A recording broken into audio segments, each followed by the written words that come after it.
At 26, I made $42 million, and it turned everyone I loved into a predator. My doctor told me the only way to stay alive was to pretend I'd lost everything, but I didn't realize I was walking straight into a much deadlier trap. They say money changes you, but they never mention how much it changes the people around you. At 26, I became a ghost in my own life. I had built a niche logistics optimization software that I thought would just pay off my student loans. Instead, it sold to a multinational conglomerate for $42 million after taxes. One day, I was eating ramen in a studio apartment with a leaky faucet. The next, I had a bank balance that felt like a typo. The first few months were a blur of adrenaline and stupidity. I bought the penthouse. I bought the Ferrari. I bought a Patek Philippe that cost more than my parents' first house. And almost instantly, my phone became a war zone. High school friends I hadn't spoken to in a decade were just checking in before pivoting to their revolutionary crypto mining startups. Distant cousins were suddenly facing unforeseen medical emergencies. Even my own mother started looking at me with a strange, calculating flicker in her eyes when she talked about her mortgage. The stress didn't feel like success. It felt like being hunted. By month 6, I was having heart palpitations. I was convinced I was having a stroke at 26. I didn't go to one of those high-end concierge doctors who charge $10,000 a year just to answer the phone. Instead, I went back to the only person I trusted, Dr. Eris Thorne. He was an old-school GP who had treated my grandfather. His office was tucked away in a dusty corner of the city, smelling of antiseptic and old paper. Dr. Thorne didn't even look at my chart at first.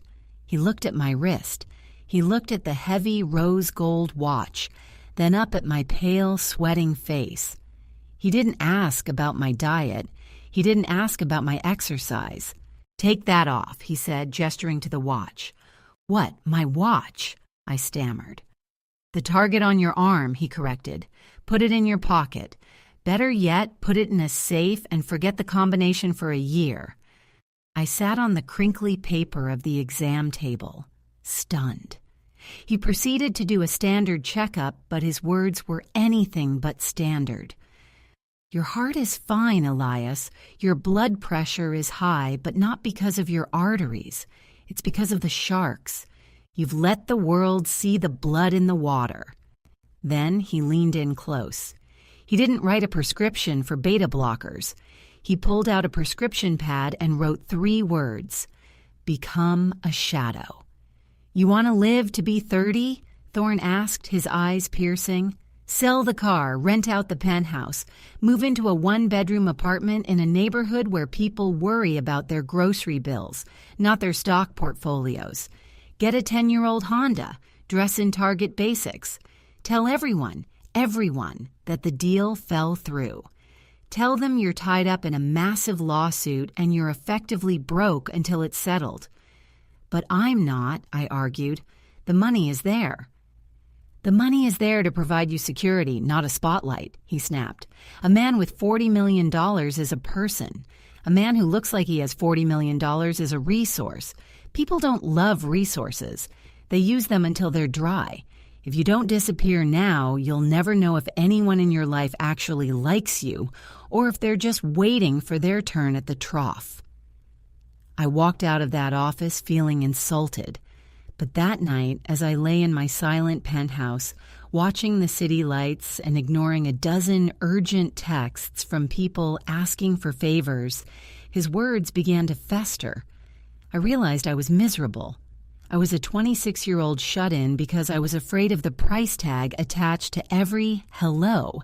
So I did it. I followed the doctor's strange advice. I put my wealth into a blind trust managed by a firm 3 states away. I told my family and friends a carefully crafted lie. The acquisition had hit a legal snag regarding intellectual property theft, and my assets were frozen. I told them I was being sued for millions and might end up in debt. The reaction was instantaneous. My phone went silent. The friends disappeared. Even my mother told me she needed some space because the stress of my legal troubles was too much for her nerves. Within 2 months, I was living in a modest apartment in a quiet suburb, driving a dented Honda Civic with a faulty radio.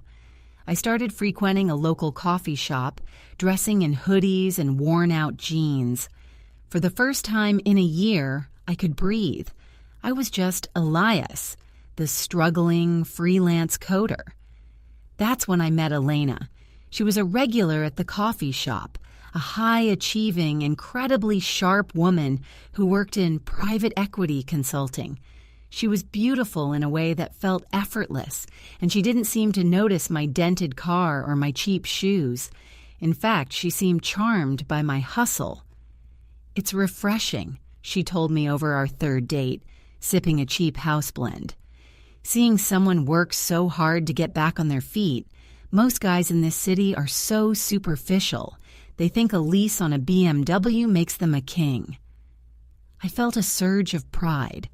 Dr. Thorne was right. By hiding my wealth, I had found someone who saw me. Elena was supportive. She offered to help me with my legal troubles. She was successful herself, often talking about her high-level meetings, but she never made me feel small for being broke. After 3 months of dating, she invited me to a private dinner party hosted by her mentor, a man named Julian Vance. She told me it was a gathering of minds, and that Julian loved helping young entrepreneurs who were down on their luck. "He could be the key to everything, Elias," she whispered, squeezing my hand as we walked up to a secluded estate on the outskirts of the city. "He helps people like you. People who have been wronged by the system." The house was magnificent, but I felt a strange chill as we entered. It wasn't the kind of luxury I had lived in. It was older, more calculated. Julian Vance was a man in his 50s with a smile that didn't quite reach his eyes. He greeted me like a long-lost son.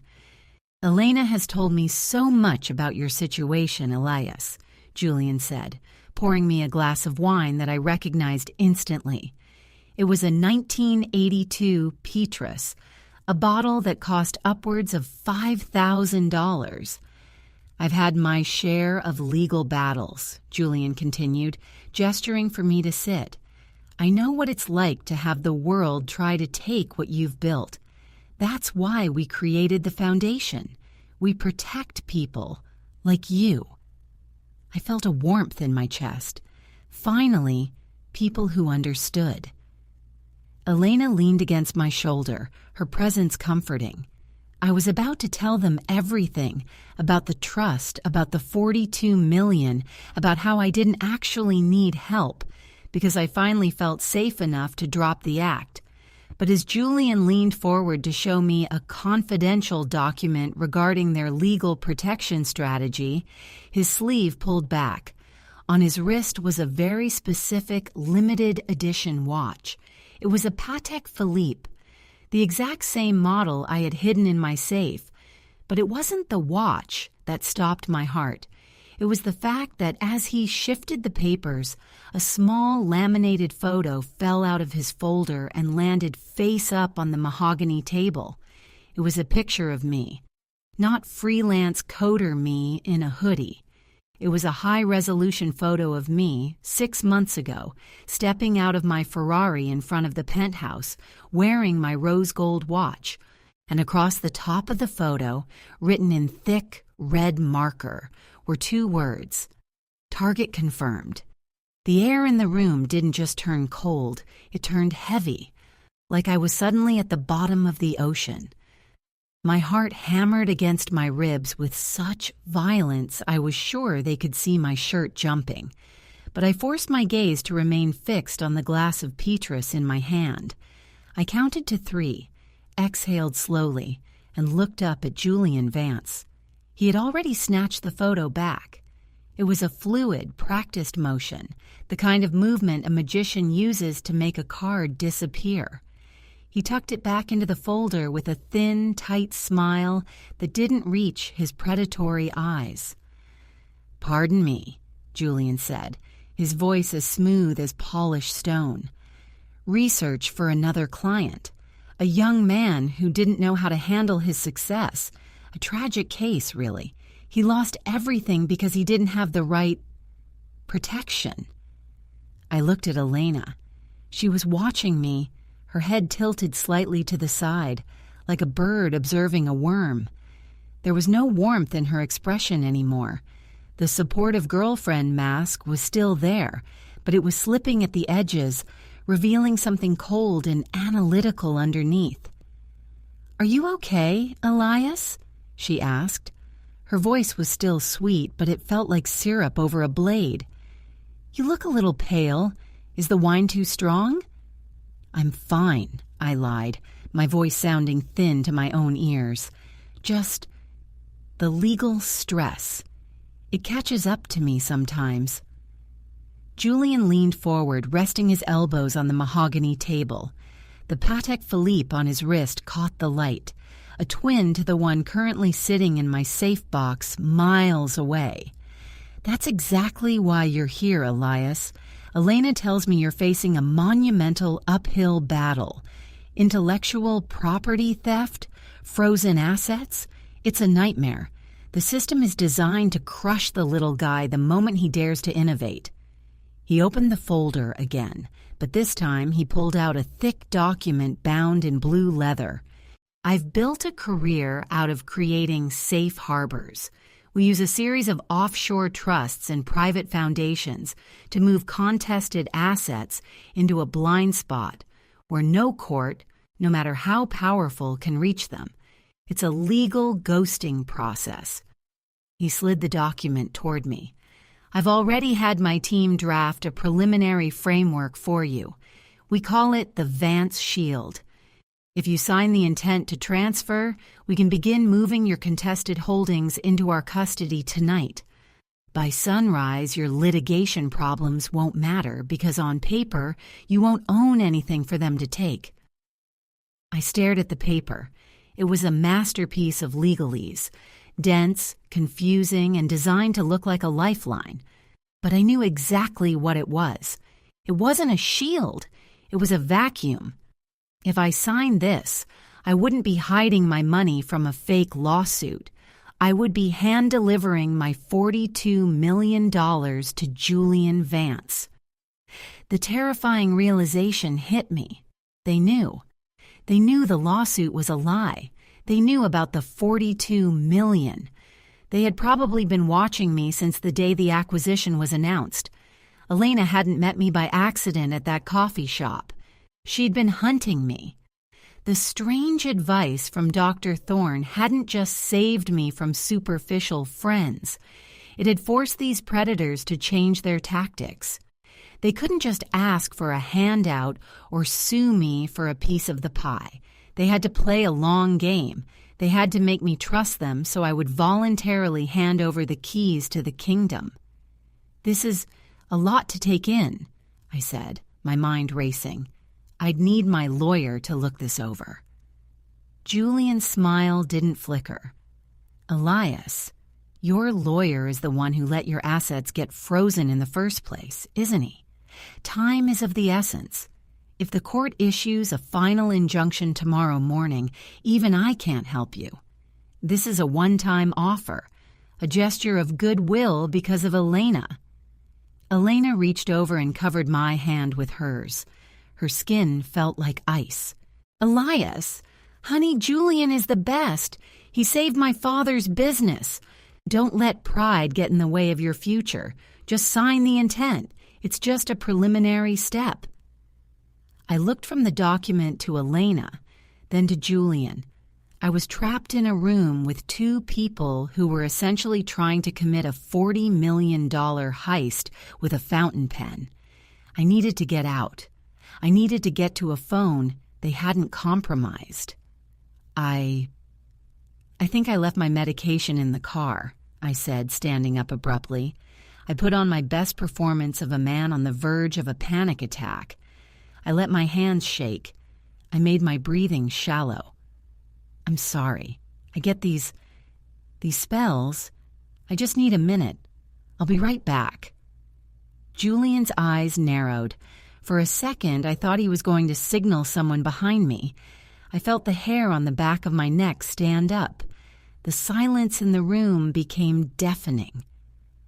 Of course, Julian said finally, his voice dropping an octave. Health comes first. Elena, why don't you go with him? Help him find his bags. No, I said a little too quickly. No, I need the air. Just a moment of quiet, please. Elena hesitated, looking at Julian. He gave a microscopic nod. 5 minutes, Elias, Julian said. It wasn't a request. It was a deadline. I turned and walked out of the dining room, my legs feeling like lead. I passed through the grand foyer, past a silent, stony-faced security guard near the door, and out into the cool night air. I didn't head for my Honda. My Honda was parked in the driveway right under a security camera.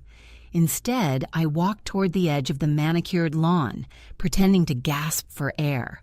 Once I was in the shadow of a large oak tree, I reached into my pocket. Not for my phone. I assumed they were tracking that. I reached for the small burner GPS device Dr. Thorne had told me to keep in my pocket, just in case. I pressed the emergency signal. I waited, my heart hammering, looking back at the house. The massive windows glowed with a warm, golden light that now looked like the eyes of a monster. I saw a silhouette move behind the glass, Julian, watching me. I realized then that they weren't just after the money. If I didn't sign that paper, I was a liability. I knew their faces. I knew their names. I knew their shield. If the broke coder suddenly vanished, no one would look for him. I turned to run toward the tree line, but a voice stopped me dead in my tracks. It wasn't Julian's, and it wasn't Elena's. The Honda was a nice touch, Elias, a man said from the darkness of the trees. A figure stepped out into the moonlight. It was the security guard from the door, but he wasn't holding a radio anymore. He was holding a suppressed pistol, and he was pointing it directly at my chest.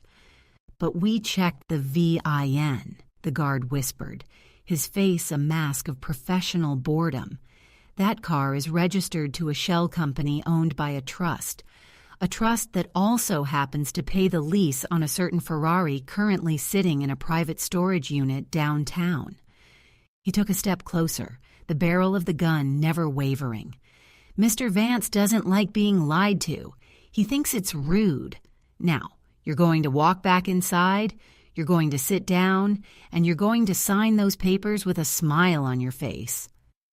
I looked back at the house. Elena was standing on the porch now, her arms crossed, watching me with a look of pure, cold disappointment. She wasn't the girl from the coffee shop. She was the closer. And if I don't? I asked, my voice trembling. The guard smiled, and it was the most terrifying thing I had ever seen. Then we find your mother, the one who needed space because of your legal troubles. We know exactly which hospital she's visiting for her nerve treatments. Julian has very long arms, Elias. My blood ran cold. They hadn't just researched me. They had mapped out my entire life while I was busy playing dress-up in my broke apartment. I started to turn, to walk back toward the house, my mind screaming for a way out. But as I took the first step, a bright light cut through the trees from the main road. A car was speeding up the long, private driveway, not a police car, but a blacked-out SUV. The guard hissed a curse and turned his weapon toward the approaching vehicle. "Is that your people?" he growled at me. "I don't know," I shouted, truly terrified. The SUV didn't slow down. It slammed into my parked Honda Civic, crushing the front end and spinning it out of the way. The SUV screeched to a halt and the door swung open. A man stepped out, but it wasn't the police. It was a man I recognized instantly, even in the dark. He was wearing a tactical vest, and he moved with a precision that didn't match his age. It was Dr. Eris Thorne. "Get in the car, Elias," he roared, pulling a flashbang from his belt. But as I lunged toward the SUV, I heard the sharp thwip, thwip of the suppressed pistol firing behind me, and I felt a searing, white-hot pain explode in my shoulder as I tumbled into the dirt. The world vanished in a searing wall of white light and a sound so loud it felt like a physical blow to my skull. The flashbang did its job. For a few seconds, the screaming in my ears drowned out the roar of the SUV's engine and the frantic thudding of my heart. I was face down in the dirt, the copper tang of blood filling my mouth. My shoulder felt like someone had driven a red-hot iron stake through it.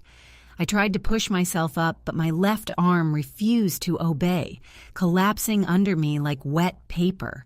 "Don't move!" a voice barked. Through the blur of my vision, I saw Dr. Thorne. He wasn't the slouching, elderly physician I'd known for years. He moved with the terrifying efficiency of a man who had spent a lifetime in conflict zones. He grabbed the back of my hoodie and dragged me toward the open door of the SUV, his other hand leveling a heavy-duty submachine gun toward the house. He didn't fire at Julian or Elena. He fired at the security lights, plunging the estate back into darkness. "Get him in! Go, go, go!" Thorne yelled. A pair of strong arms grabbed my waist and hauled me into the leather interior of the vehicle. I landed hard on the floorboards, agonizing pain radiating from my shoulder through my entire nervous system. The door slammed shut, and the SUV lurched forward before I could even see who had pulled me in. "Pressure now!" Thorne's voice came from the front seat as he climbed over into the back with me. I looked up and saw a woman I didn't recognize, short-cropped hair, wearing a headset, her hands already ripping open a trauma kit. She jammed a wad of hemostatic gauze into my shoulder wound. I screamed, a raw guttural sound that was cut short as she clamped a hand over my mouth.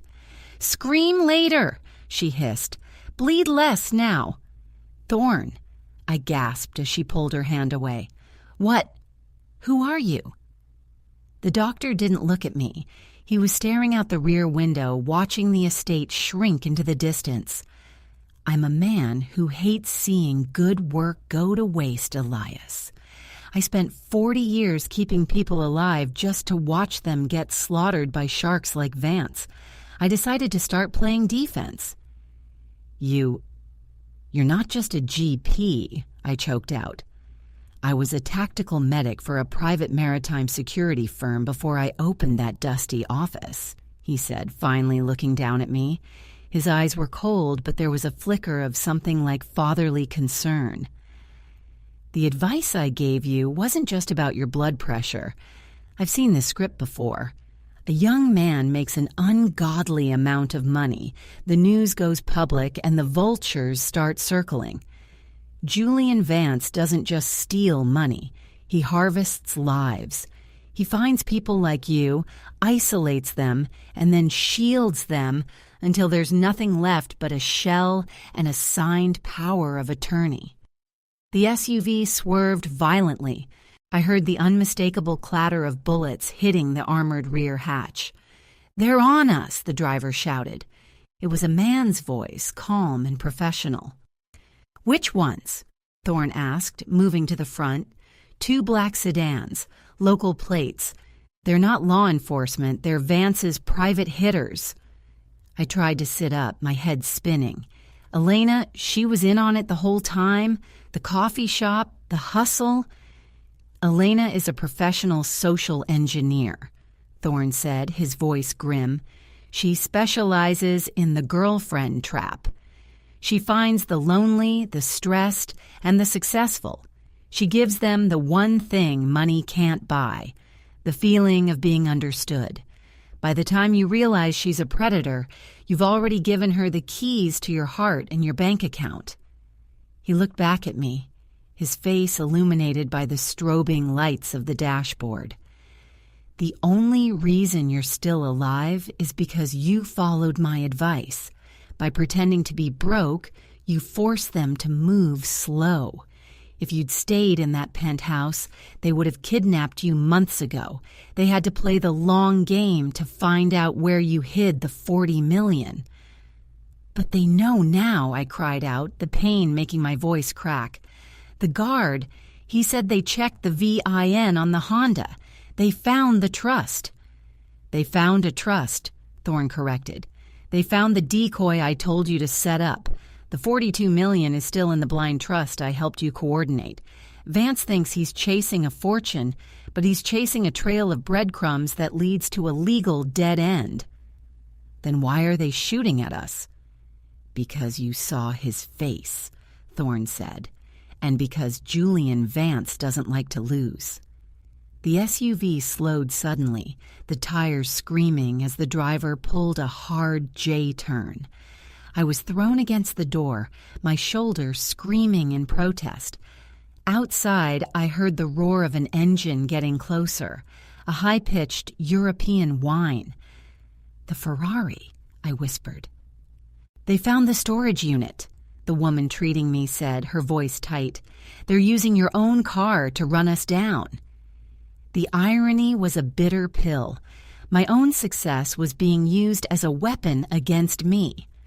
I looked out the side window and saw a flash of red, my Ferrari 812. Superfast was gaining on us, weaving through the midnight traffic of the suburban backroads. In the passenger seat, I saw the silhouette of the security guard from the estate, leaning out with a rifle. "We can't outrun that car on a straightaway," the driver yelled. "Thorne, we need to transition." "Not yet," Thorne said, checking his watch, the same cheap plastic Casio he always wore. "We need to get to the extraction point. Elias, listen to me very carefully. The money doesn't matter anymore. Do you understand? It's gone." "What? You said it was safe." "It is safe," Thorne said, leaning over the seat and grabbing my collar. "But as long as you are linked to that money, you are a target. To the world, Elias Thorne is about to die in a high-speed accident. You are going to disappear, truly disappear. No more broke coder act. You will have a new name, a new face, and $0. That is the only way you survive tonight." I can't give it all up," I stammered, even as the bullets continued to hammer against our armor. "Everything I worked for—" "You worked for your life," Thorne roared. "Now choose." Before I could answer, the Ferrari pulled alongside us. The guard with the rifle leveled it directly at our window, but he didn't fire at the glass. He fired at the front tire of the SUV. The vehicle buckled. We hit the shoulder of the road, the world spinning in a terrifying kaleidoscope of metal and glass. We flipped once, twice, the screams of the passengers lost in the crunch of the frame. When the world stopped moving, I was hanging upside down, held in by my seatbelt. My shoulder was a numb weight and blood was dripping into my eyes from a gash on my forehead. The SUV was a wreck. The smell of gasoline was overpowering. Through the shattered windshield, I saw the red Ferrari come to a smooth stop a few yards away. Julian Vance stepped out of the driver's side. He wasn't wearing his suit jacket anymore. He looked calm, almost bored. He walked toward the wreckage, pulling a small remote from his pocket. He didn't look at Thorne or the others. He looked straight at me, pinned in the wreckage. "You were a difficult hunt, Elias," Julian said, his voice echoing in the quiet night. "But the blind trust isn't as blind as the doctor told you. You see, Dr. Thorne didn't tell you who he was actually working for." I looked over at Thorne. He was slumped against the dashboard, unconscious or dead. Julian knelt down by the window, holding up his phone. On the screen was a live feed of my bank account, the real one, the $42 million. And as I watched, the balance began to drop. 10 million, 20 million, 30. "Thorne didn't save you from me, Elias," Julian whispered with a grin. "He delivered you. He's the one who gave me the encryption keys 10 minutes ago." Julian pointed the remote at the SUV. "And now the unfortunate accident is scheduled to begin." He pressed the button, and a small, high-pitched beep began to pulse from somewhere underneath my seat. Beep, beep, beep. It was the heartbeat of my own execution. The sound was coming from a small magnetic brick clamped to the undercarriage of the SUV, directly beneath my spine. I was suspended by my seatbelt, the blood rushing to my head, while Julian Vance stood just inches away on the other side of the shattered window, watching the digital lifeblood of my fortune drain into the ether. "You're a genius, Elias," Julian said, his voice almost tender. "Your optimization algorithms are world-class. It's a shame you didn't apply that same logic to your social circle. Did you really think a man like Eris Thorne, a man who spent his life patching up mercenaries in the Congo, would be content with a dusty office and a GP's salary?" I looked at Thorne. He was still slumped over, his head resting against the deployed airbag.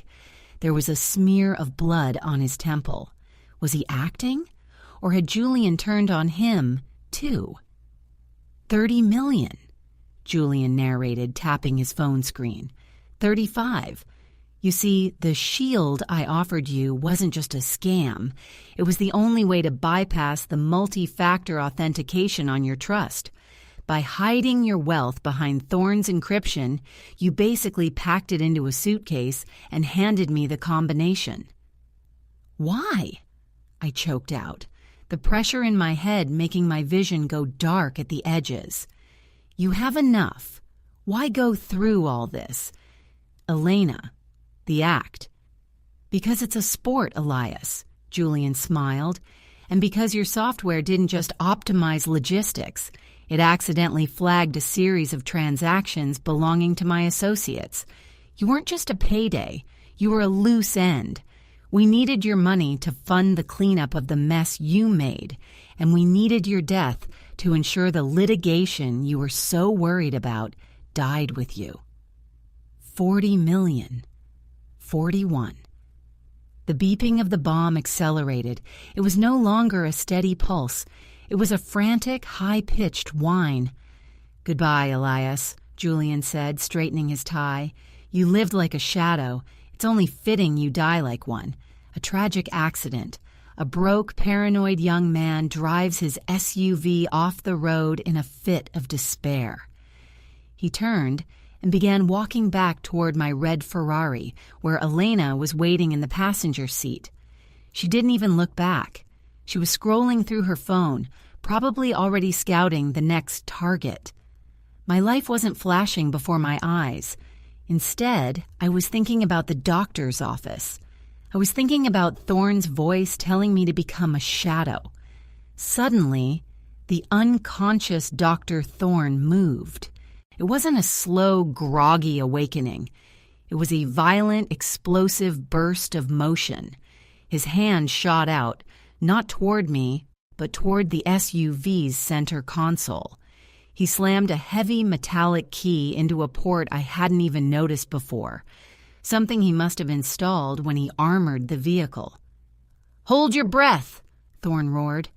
He didn't wait for me to comply. He punched a sequence into a keypad, and a thick, opaque cloud of white gas hissed into the cabin from the vents. It wasn't smoke. It was a fire-suppressant chemical mixed with something that smelled like industrial-grade ammonia. Outside, Julian froze. He turned back, his thumb hovering over the detonator on his phone. He looked confused. The car hadn't exploded yet. Thorne produced a small glass cutting tool and, with 3 precise strikes, shattered the reinforced windshield from the inside. He kicked the glass out and rolled through the opening, hitting the ground with a grace that defied his age. "Julian!" Thorne yelled, standing up in the middle of the road, silhouetted by the SUV's headlights. Julian laughed. "Eris, You're late for your own funeral. Did you think a bit of gas would stop the C4? I didn't install C4, you arrogant prick, Thorne spat. I installed a signal jammer. The beeping you hear? It's not the bomb. It's the sound of the digital trace I just uploaded to the Federal Reserve's fraud division. You didn't just steal $40 million from Elias. You just pulled $40 million out of a flagged account that I've been using as a honeypot for 3 years. Julian's face went from smug to ghostly pale in a fraction of a second. He looked down at his phone. The screen wasn't showing the bank account anymore. It was showing a red progress bar with the words, U.S. Treasury, trace active. You set me up, Julian whispered. No, Thorne said, reaching back into the SUV and slicing through my seatbelt with a combat knife. I tumbled into his arms, and he unceremoniously dragged me out through the windshield. I used Elias to save his own life. The only way to stop a man like you is to make your greed bigger than your caution. Thorne shoved me toward the tree line just as the sound of sirens began to wail in the distance, not from the direction of the city, but from the woods behind us. "Run, Elias!" Thorne commanded. "What about the money?" I screamed, clutching my bleeding shoulder. "The money is gone!" Thorne yelled over the sirens. "It was never the point. Move!" I scrambled into the brush, my heart hammering. I looked back one last time.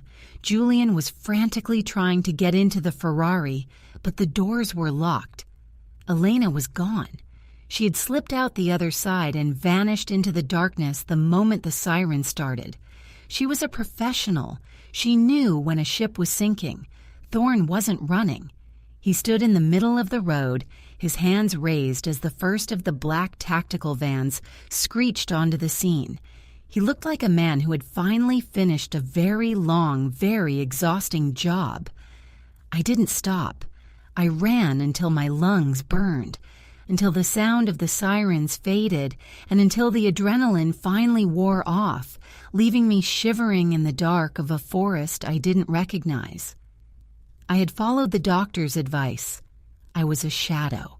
I had no car, no penthouse, no watch, and now no bank account.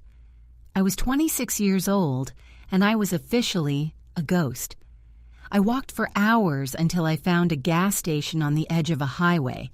I used a crumpled $5 bill from my pocket to buy a bottle of water and a burner phone. I sat on the curb, my clothes torn and bloodied, looking like just another vagrant. I dialed the one number I had memorized, a secondary line Thorne had given me during our first consultation. "It's me," I whispered when someone picked up. There was a long silence on the other end. It wasn't Thorne's voice. It was a woman's voice, deep, cultured, and terrifyingly familiar.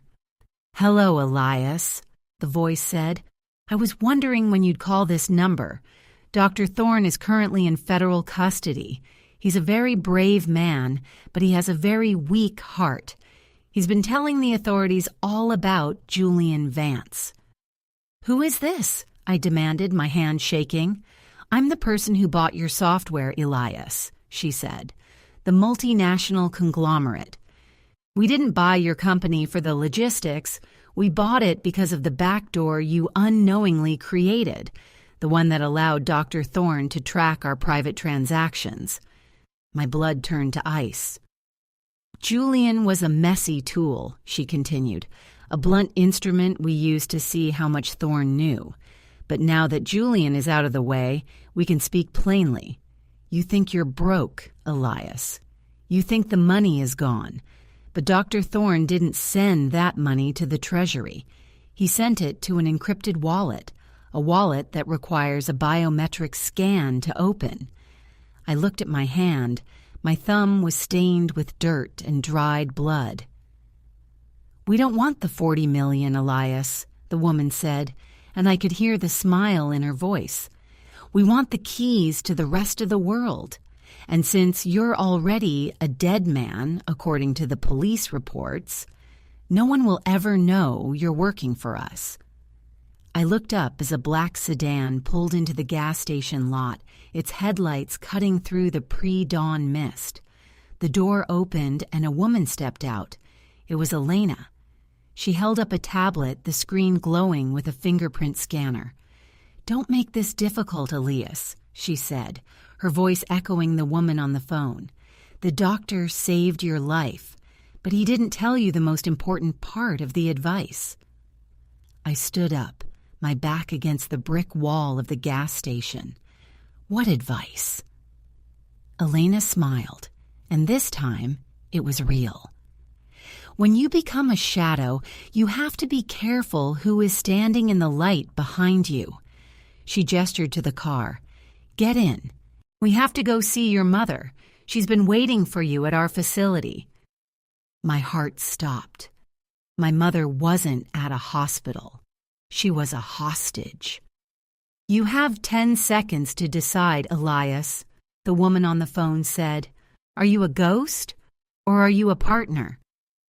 I looked at Elena, her face illuminated by the harsh fluorescent lights of the gas station. She wasn't the girl I had fallen for, but in a strange way, she was the only person who was being honest with me now. She was a weapon, and she was pointing herself directly at my future.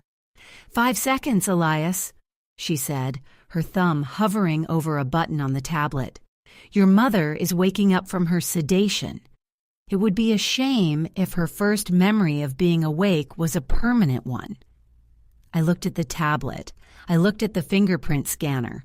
My mind, the one that had built an empire out of logistics and flowcharts, finally stopped panicking and started doing what it was designed for. I started optimizing. I stepped toward the car. "I'll sign, but not here. I want to see her first." Elena's eyes searched mine, looking for the lie. She didn't find one, because I wasn't lying.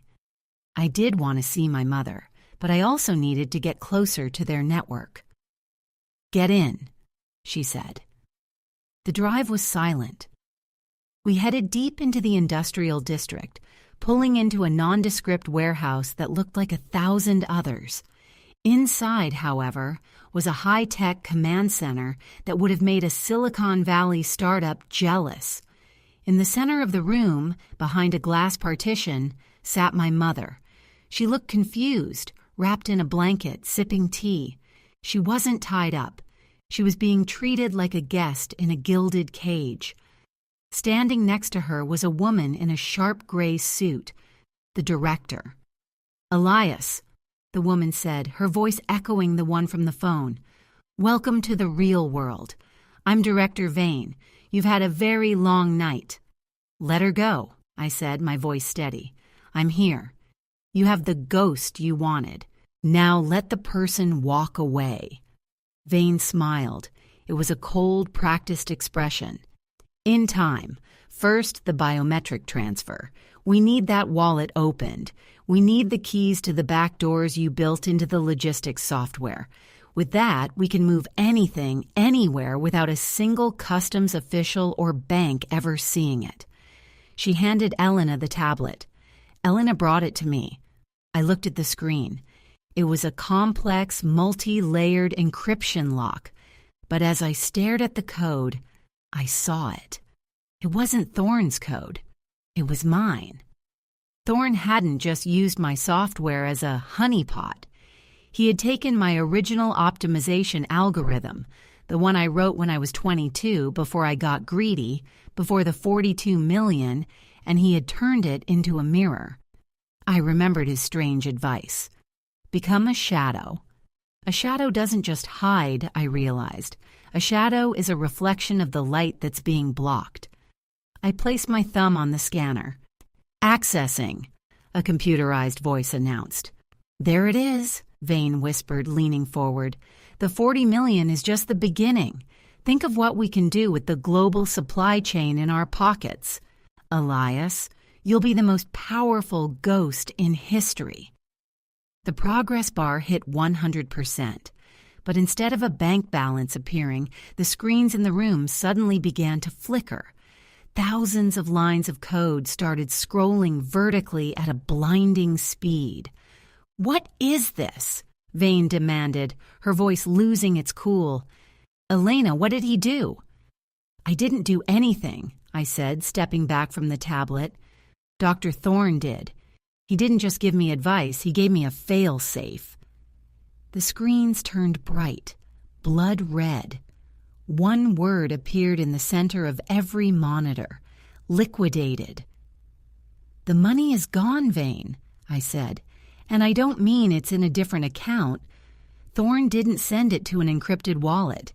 He sent it to 42,000 different charitable accounts, distributed in increments small enough to bypass every fraud alert on the planet. By the time your hackers trace a single dollar, it's already been spent on a well in Africa or a school lunch in Detroit." Vane's face contorted with rage. She lunged for the tablet, but the screen was already dead. "But that's not the best part," I continued, feeling a strange, lightheaded sense of freedom. "The back door you wanted? The one that optimizes global logistics? Thorne had me hide it behind a logic bomb. The moment a biometric scan from my right thumb was used to open that specific wallet, the software didn't unlock. It self-deleted. And it didn't just delete itself here. It deleted every copy of my software on every server in the world, including the ones your conglomerate used to buy me out." The room went silent.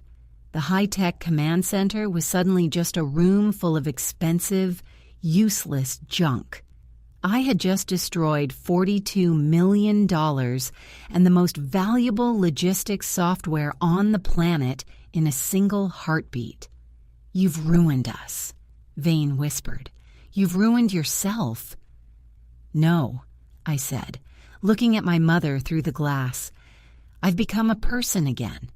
A person with no resources is a person you have no use for. I'm not a target anymore, Vane. I'm just a guy with a dented Honda and a mother who needs to go home." Vane looked like she wanted to kill me, but she was a professional. She was a woman who dealt in assets and liabilities, and I had just turned myself into the world's biggest liability. To kill me now would bring the kind of heat a ghost organization couldn't afford, especially now that their shield was gone. "Get them out of here," Vane hissed at Elena. "Get them out, and if I ever see his face again, I'll burn whatever is left of his life." Elena didn't look at me as she led us out. She looked at the floor. The game was over, and she had lost. 2 hours later, I was sitting in a 24-hour diner with my mother. She was still a bit dazed, but she was safe. I had used the last $50 in my pocket to buy her a decent meal. My phone buzzed. It was a text from an unknown number. "Your blood pressure should be back to normal now, Elias. The shadow has passed. Now go be a person. T." I looked out the window at my dented Honda Civic parked under a street lamp. I had nothing. No fortune, no company, no penthouse. My friends were gone. My reputation was in tatters.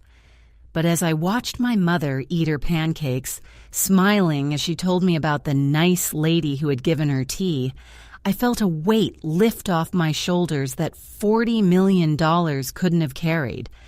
I was 26 years old. I was broke. I was a ghost. And for the first time in my life, I was exactly where I wanted to be. I walked over to the payphone at the back of the diner and dialed a number I knew by heart. "Dr. Thorne's office," a receptionist answered. "Hi," I said, smiling at my reflection in the chrome of the phone booth. "I'd like to make an appointment for a checkup. I think I'm finally healthy."